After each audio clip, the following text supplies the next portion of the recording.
I recently did a video on the 10 events I think should be added to the Olympics, and I asked viewers for their thoughts, and Lord have mercy did you all turn out with some amazing ideas. So I figured, why not compile 10 of the most popular ideas into a video? So here you have it, the Viewer's Choice Edition. Let's go.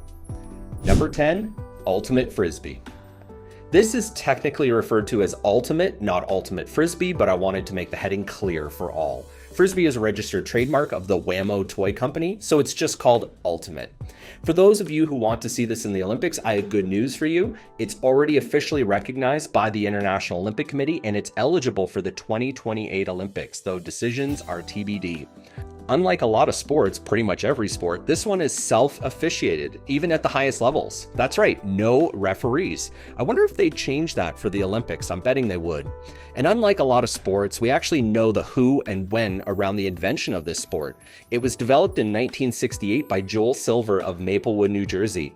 This same guy went on to become a movie producer with titles like The Lethal Weapon, Die Hard, The Matrix, and Sherlock Holmes film franchises to his credit. How's that for a fun fact? Number 9, Sepak Takraw. While this is not the most famous sport in the world by name, you cannot help but have seen clips of this on social media. This sport is insane with a capital I. If you haven't heard of it somehow, feast your eyes on this majestic event. Take volleyball and then take football, or soccer for the North Americans, smash them together and you have this incredible sport.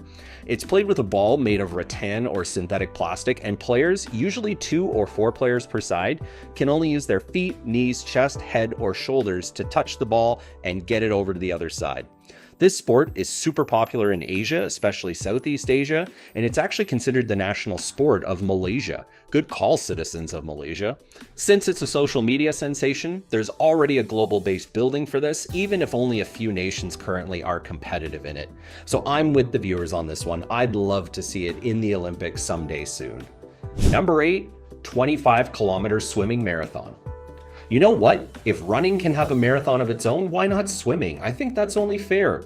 And the 25-kilometer swimming marathon is actually already contested at the World Aquatic Championships, so it's got a set of elite athletes ready to compete.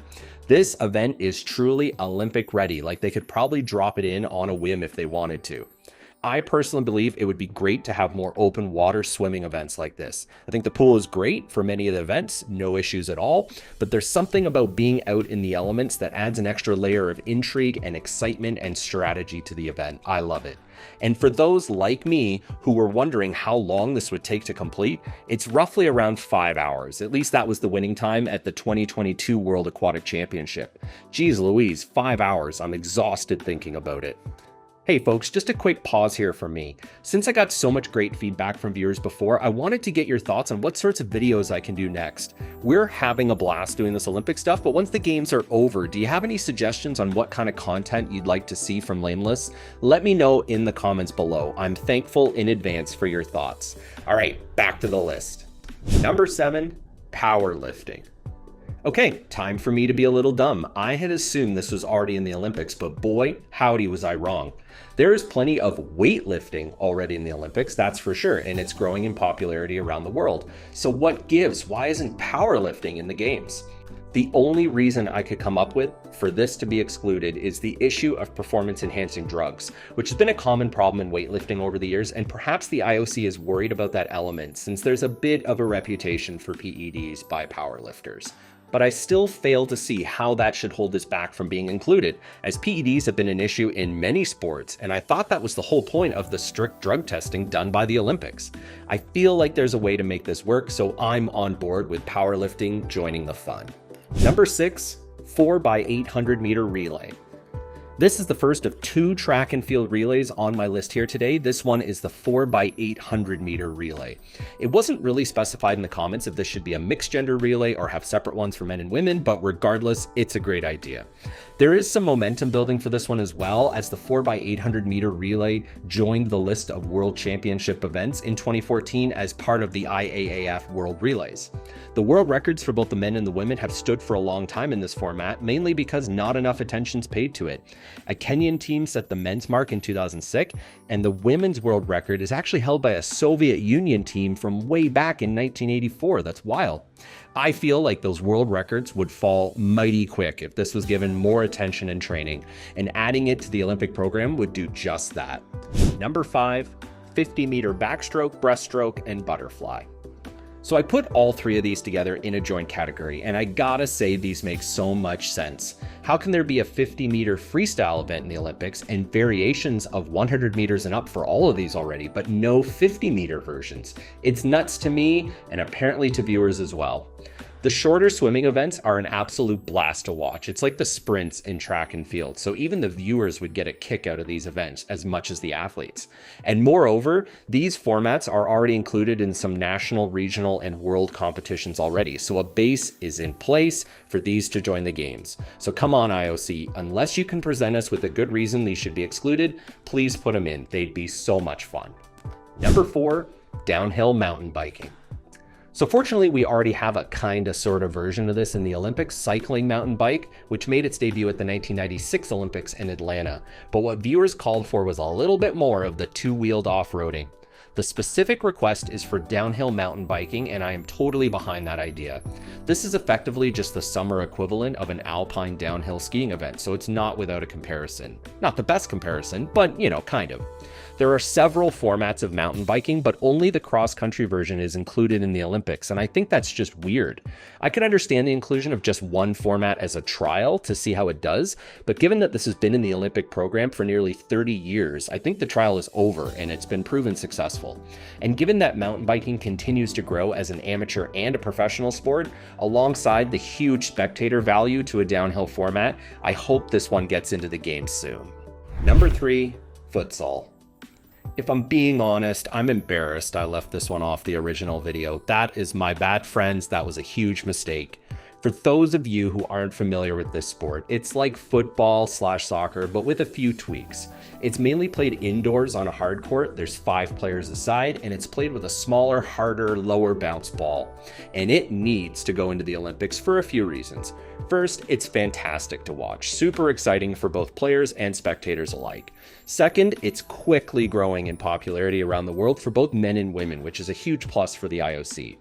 Third, it's already in the Youth Olympics. It's been there since 2018, so it's already kinda on the Olympic radar. But a fourth reason is that, let's be serious, the regular kind of football sucks at the Olympics. It's not a best-on-best tournament, and it feels like an afterthought compared to tournaments like the World Cup, the Euros, and even some of the top flight leagues. Putting futsal into the games makes so much sense, and I can't be convinced otherwise. Number 2, mixed distance relay. This is obviously a bit of a catch-all category, as by definition, it has nearly limitless combinations. And believe me, viewers came up with a ton of options. And while I'm focused here on track running, several folks brought up that this could apply to swimming too, and sure, yeah, I'm all for that. I think one of the most unique ideas I saw presented was a 4-leg relay of the 800 meter, 400 meter, 200 meter, and 100 meter versions. How cool would that be? I would love to see that. It would be wild on the track, and to end with a dead sprint would be amazing. That said, I'm not sure how this would go over with respect to longer distances, at least from a spectator perspective. Like a 1500 meter, 5000 meter, and 10,000 meter 3-leg relay would take quite a while and perhaps not be super interesting, but again, it's not the worst idea I've ever heard of. Regardless of the specifics, I think we can all get behind the notion that mixing distances would be awesome. I'm all in on this one. Number 1, 4x200 meter relay. Last, but most certainly not least, we have the most discussed new event from the comments section, another track relay, the 4x200 meter. Honestly, I was a bit surprised by how much love and support was shown to this format. Not because it's a bad choice at all, I love it, but it's just super specific, and I was equally surprised that it's not already in the Olympics. It makes so much sense.